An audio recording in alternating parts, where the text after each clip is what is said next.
সুবহানাল্লাহ আলহামদুলিল্লাহ লা ইলাহা ইল্লাল্লাহ সুবহানাল্লাহ আলহামদুলিল্লাহ লা ইলাহা ইল্লাল্লাহ তুমি বাঁচাও তুমি মারো অবিরত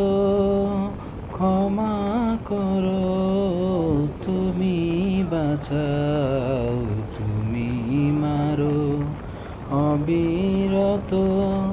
ক্ষমা করো